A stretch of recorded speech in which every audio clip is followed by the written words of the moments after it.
Selamat datang di channel Cerita Cinta. Channelnya cerita cinta romantis. Sebelum lanjut, mohon dukungannya dengan like dan subscribe dulu. Gairah istri kesepian, bagian 39. Ibu tidak mau melihat wanita itu ada di sini. Melisa berusaha mendorong putranya yang terus menghalanginya. Ibu, hentikan, pinta Trian. Ibu ingin menamparnya supaya sadar. Dia sangat tidak tahu diri. Gerutu Melisa murka. Tampar aku saja. Ini bukan kemauan Lina, aku yang merayunya untuk melakukannya. Perkataan Trian membuat Melisa terdiam.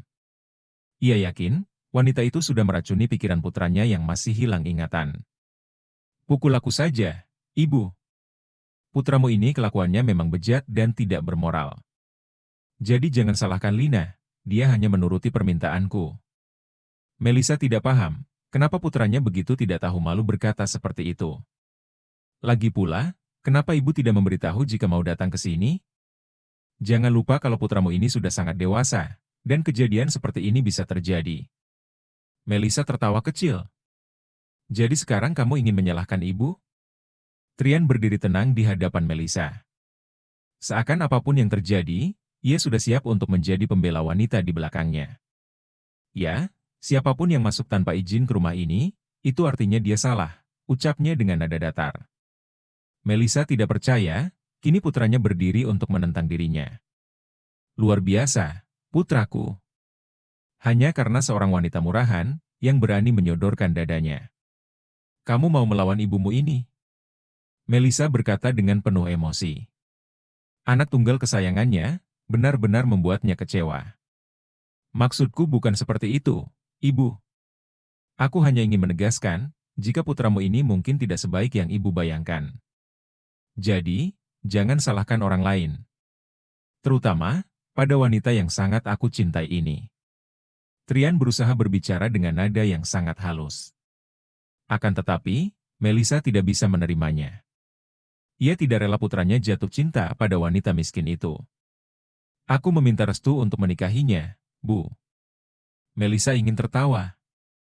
Setelah kejadian yang sangat memalukan, putranya bahkan berani meminta restunya. Sampai kapanpun, ia tidak akan menyetujui hubungan mereka.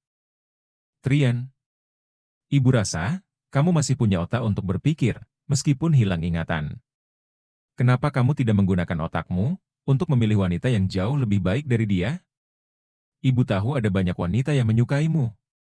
Karir mereka bagus, latar belakang keluarganya bagus, juga cantik-cantik, Trian. Apa kamu sudah kena guna-guna? Tubuh Melisa rasanya gemetar, harus berdebat dengan putranya. Aku meminta restu karena masih menghormati ibu. Mau direstui atau tidak, aku tetap akan menikahi Lina, ucap Trian mantap. Lina mengangkat kepala, memandang sosok yang ada di hadapannya. Ia terkejut, mendengar Trian berani mengatakan hal seperti itu secara langsung kepada ibunya. Oh, ya Tuhan. Apa aku sudah melahirkan seorang pembangkang? Melisa terkekeh mendengar perkataan Trian. Kamu tidak tahu betapa kacau keluarganya, Trian. Aku mau menikahi Lina, bukan menikahi keluarganya, kilah Trian santai. Itu sama saja. Kamu akan dijadikan tambang emas oleh mereka. Dia maupun keluarganya itu sama saja, gila harta. Melisa terus mengomel, berharap putranya bisa berubah pikiran. Dia merasa yang paling paham dan paling tahu, apa yang terbaik untuk putranya. Ting tong. Terdengar bunyi bel di tengah situasi yang memanas itu. Lina berinisiatif untuk beranjak dari tempatnya, dan berlari menghampiri pintu. Ia yakin putranya telah kembali. Ia akan membawa putranya pergi dari sana, dan membiarkan Trian menyelesaikan masalah dengan ibunya. Ibu! Seru Janu girang. Anak itu tampak berdiri, sambil memegangi alat pancing mainan di tangan. Rambutnya masih tampak basah dan pakaiannya telah diganti. Di sampingnya ada Simar, yang tadi ditugaskan Trian untuk menjaga Janu. Ibu, tadi aku renang dengan banyak teman. Tapi kakak Simar tidak mau ikut renang, celoteh Janu heboh. Saya tidak membawa baju ganti, Ibu. Jadi saya tidak ikut renang, kata Simar dengan ekspresi takut dimarahi. Lina mengulaskan senyum. Tidak apa-apa, Terima kasih sudah menjaga Janu, pasti dia sangat merepotkan. Oh, tidak. Janu anak yang baik. Dia sangat menyenangkan, ucap Simar kagum. Syukurlah kalau dia tidak merepotkan orang. Terima kasih untuk hari ini. Saya akan pulang bersama Janu sekarang. Ibu, kenapa pulang? Janu suka di sini, ada kolam renang, protes Janu sembari memasang wajah yang cemberut. Janu, ayo kita masuk dan pamit kepada Om Trian. Ajak Lina, ia menggandeng tangan putranya. Om Trian? Itu salah. Yang benar Ayah Trian. Ayah Janu. Protes Janu lagi. Lina sudah tidak mau ambil pusing. Ia ingin segera pamit, mengambil tasnya dan pergi dari sana. Ayah. Janu melepaskan tangan ibunya, dan berlari dengan senang menghampiri Trian. Anak yang tidak tahu situasi itu, dengan santainya melewati Melisa, dan memeluk lelaki yang dianggapnya ayah. Melisa merasa terganggu dengan kebisingan anak itu. Apalagi ada anak kecil, yang berani mengaku-ngaku sebagai anak putranya. Ia yakin, anak itu adalah anak dari wanita tidak tahu diri seperti Lina. Ia bertambah geram, mengetahui putranya harus mengakui anak wanita itu juga. Janu, ayo kita pulang. Ajak Lina, yang sudah dengan cepat mengambil barang-barangnya. Ayah, aku tidak mau pulang, rengek Janu bermanja pada Trian. Biarkan mereka pergi, Trian. Ibu ingin bicara berdua denganmu. Perintah Melisa tengil. Suara kasar Melisa mengagetkan Janu. Anak itu mengarahkan pandangan pada wanita parubaya, yang tampak asing di matanya. Ayah, dia siapa? Tanya Janu dengan polosnya. Melisa mematung saat melihat wajah anak, yang ada di gendongan putranya. Ia seakan keluh, saat memperhatikan wajah yang tidak asing baginya. Anak itu sangat mirip dengan Trian saat masih kecil. Benar-benar mirip, sampai ia tak bisa berkata-kata. Dari bentuk bibirnya, matanya, alisnya, hidungnya, pipinya. Membuat Melisa seakan sedang melihat versi kecil putranya. Janu, ini neneknya Janu. Kamu bisa memanggilnya Oma Melisa, ucap Trian memberitahu. Janu tersenyum manis. Dengan mata berbinar-binar, ia memandangi orang yang disebut neneknya. Anak itu terlihat senang. Oma. Oma Melisa. Aku Janu, anaknya Ayah Trian, kata anak kecil itu. Ucapan lugu dari seorang anak kecil, ternyata mampu membuat Melisa meleleh. Ia sampai lupa jika sedang marah. Meskipun masih terkejut, entah mengapa ia senang memandangi anak kecil, yang sangat mirip dengan Trian versi kecil. Apalagi selama ini, ia sudah sangat mendambakan kehadiran seorang cucu. Oma, boleh Janu memeluk nenek Janu? Anak itu menyodorkan tangannya meminta dipeluk. Anak selucu itu tak bisa Melisa tolak. Dia yang awalnya sangat emosi, jadi terlihat sangat hangat. Dengan penuh kesadaran, ia mengambil anak itu dari gendongan Trian, dan memeluknya dengan erat. Lina yang merasa khawatir, anaknya akan disakiti oleh Melisa menjadi keheranan. Ia tertegun, melihat wanita yang sejak tadi memarahinya, malah bersikap lembut dan perhatian kepada Janu. Oma. Oma kenapa tidak kelihatan tua? Tanya Janu dengan polosnya. Melisa mengerutkan dahi. Anak itu sangat pintar mencuri hatinya. Benarkah? Janu mengangguk-angguk. Oma masih sangat cantik seperti ibu. Janu senang sekali punya nenek yang cantik, pujinya. Benarkah? Apa Oma secantik itu? Tanya Melisa penasaran. Benar, Oma. Oma Melisa lebih cantik dari Oma Rini. Melisa kembali mengerutkan dahinya. Siapa Oma Rini? Itu pengasuh Janu. Kalau ibu sibuk bekerja, Oma Rini yang mengurusi Janu. Oma Melisa, besok harus ke sekolahan Janu, ya? Nanti Janu mau kenalkan pada Miss Bella. Miss Bella pasti kaget, karena Janu juga punya nenek yang sangat cantik. Melisa semakin melayang, mendapat pujian dari anak kecil yang polos itu. Ia yang selama ini menahan kekesalan, karena selalu diremehkan akibat belum juga memiliki cucu. Tiba-tiba sekarang dia mendapatkan seorang cucu, yang sangat tampan seperti yang ada di gendongannya. Ia kira Trian memang tidak bisa punya anak. 5 tahun menikah dengan Dara, juga tak kunjung punya anak. 7 tahun setelah kecelakaan, Trian bahkan tidak sekalipun menunjukkan ketertarikan pada perempuan. Tapi, tiba-tiba ada anak lucu dan tampan, yang sangat mirip dengan Trian muncul di hadapannya. Ia sendiri tidak tahu bagaimana asal-usulnya, sampai Trian mengatakan kalau itu adalah anaknya. "Simar, tolong ajak Janu main dulu di kamar," pinta Trian. "Baik, Pak." Simar berjalan menghampiri Janu. Ia mengambil anak itu dari gendongan Melisa, dan mengajaknya ke arah kamar. Ia juga sepertinya bisa membaca situasi serius di sana. "Tolong tutup pintunya juga," pinta Trian lagi. "Iya, Pak." "Ibu, mari kita bicara bertiga," ajak Trian santai. Ia berjalan menghampiri Lina. Mengambil barang-barang yang wanita itu hendak bawa, dan meletakkannya kembali di atas meja. Ia menarik tangan Lina, agar mengikutinya ke arah ruang tamu. Melisa mengikuti mereka di belakangnya. Trian mengajak Lina duduk di sampingnya, sembari terus menggenggam erat tangan wanita itu. Seolah meyakinkan, jika ia akan memberi perlindungan. Sementara, Melisa duduk di hadapan mereka sembari menyilangkan kaki, dan melipat tangannya di dada. Setidaknya kemarahan Melisa bisa mereda, karena keberadaan dan kelucuan Janu. "Jadi, maksudnya apa tadi? Siapa anak itu?"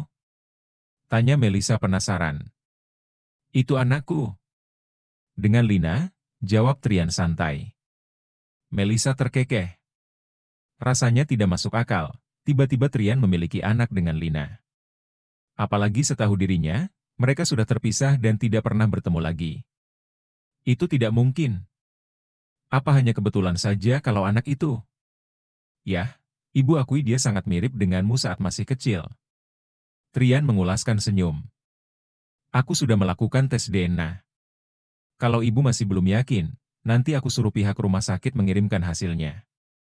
Melihat ekspresi Trian, Melisa tahu jika putranya sedang tidak bercanda. Tapi, ia masih tidak menyangka saja, ternyata dirinya selama ini sudah memiliki cucu. "Dari mana kamu tahu? Memangnya kamu sudah ingat?"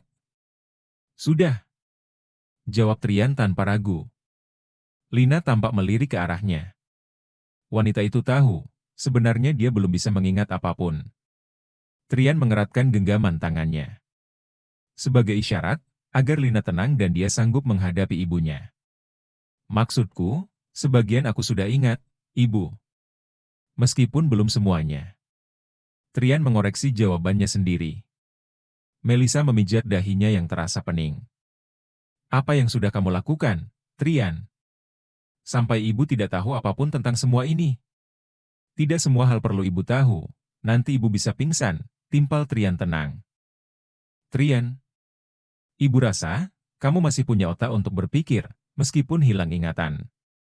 Kenapa kamu tidak menggunakan otakmu, untuk memilih wanita yang jauh lebih baik dari dia? Ibu tahu ada banyak wanita yang menyukaimu.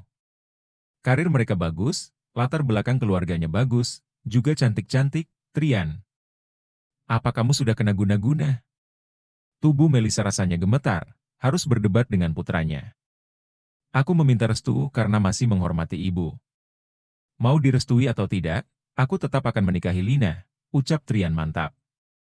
Lina mengangkat kepala, memandang sosok yang ada di hadapannya. Ia terkejut, mendengar Trian berani mengatakan hal seperti itu secara langsung kepada ibunya. "Oh, ya Tuhan. Apa aku sudah melahirkan seorang pembangkang?" Melisa terkekeh mendengar perkataan Trian. "Kamu tidak tahu betapa kacau keluarganya, Trian. Aku mau menikahi Lina, bukan menikahi keluarganya," kilah Trian santai. "Itu sama saja. Kamu akan dijadikan tambang emas oleh mereka. Dia maupun keluarganya itu sama saja, gila harta." Melisa terus mengomel, berharap putranya bisa berubah pikiran. Dia merasa yang paling paham dan paling tahu, apa yang terbaik untuk putranya. Ting tong. Terdengar bunyi bel di tengah situasi yang memanas itu. Lina berinisiatif untuk beranjak dari tempatnya, dan berlari menghampiri pintu. Ia yakin putranya telah kembali. Ia akan membawa putranya pergi dari sana, dan membiarkan Trian menyelesaikan masalah dengan ibunya. "Ibu!" seru Janu girang. Anak itu tampak berdiri, sambil memegangi alat pancing mainan di tangan. Rambutnya masih tampak basah dan pakaiannya telah diganti. Di sampingnya ada Simar, yang tadi ditugaskan Trian untuk menjaga Janu. "Ibu, tadi aku renang dengan banyak teman. Tapi kakak Simar tidak mau ikut renang," celoteh Janu heboh. "Saya tidak membawa baju ganti, Ibu. Jadi saya tidak ikut renang," kata Simar dengan ekspresi takut dimarahi. Lina mengulaskan senyum. "Tidak apa-apa, terima kasih sudah menjaga Janu, pasti dia sangat merepotkan." "Oh, tidak. Janu anak yang baik.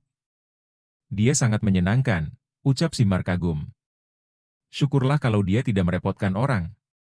Terima kasih untuk hari ini, saya akan pulang bersama Janu sekarang." "Ibu, kenapa pulang?" "Janu suka di sini, ada kolam renang," protes Janu sembari memasang wajah yang cemberut. "Janu, ayo kita masuk dan pamit kepada Om Trian," ajak Lina, ia menggandeng tangan putranya. "Om Trian? Itu salah. Yang benar Ayah Trian. Ayah Janu," protes Janu lagi. Lina sudah tidak mau ambil pusing. Ia ingin segera pamit, mengambil tasnya dan pergi dari sana. "Ayah." Janu melepaskan tangan ibunya, dan berlari dengan senang menghampiri Trian. Anak yang tidak tahu situasi itu, dengan santainya melewati Melisa, dan memeluk lelaki yang dianggapnya ayah. Melisa merasa terganggu dengan kebisingan anak itu. Apalagi ada anak kecil, yang berani mengaku-ngaku sebagai anak putranya. Ia yakin, anak itu adalah anak dari wanita tidak tahu diri seperti Lina. Ia bertambah geram, mengetahui putranya harus mengakui anak wanita itu juga. "Janu, ayo kita pulang," ajak Lina, yang sudah dengan cepat mengambil barang-barangnya. "Ayah, aku tidak mau pulang," rengek Janu bermanja pada Trian. "Biarkan mereka pergi, Trian. Ibu ingin bicara berdua denganmu," perintah Melisa tengil. Suara kasar Melisa mengagetkan Janu. Anak itu mengerahkan pandangan pada wanita parubaya, yang tampak asing di matanya. "Ayah, dia siapa?" Bersambung.